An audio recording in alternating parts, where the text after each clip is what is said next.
Alright, so gone through a bit of identities in my previous lesson. So what we have here is a question: x squared plus y squared equals to 20, and the product of x and y is equals to 8. Find the value of x plus y squared. Now,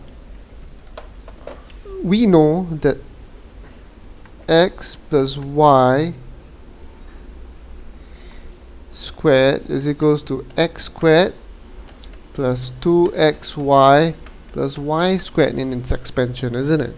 So you know that x squared plus y squared plus 2xy, okay, you rearrange it and you know that this is 20, isn't it?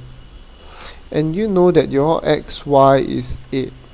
So the answer is 20 plus 2 times 8, which is 20 plus 16, which is equals to 36.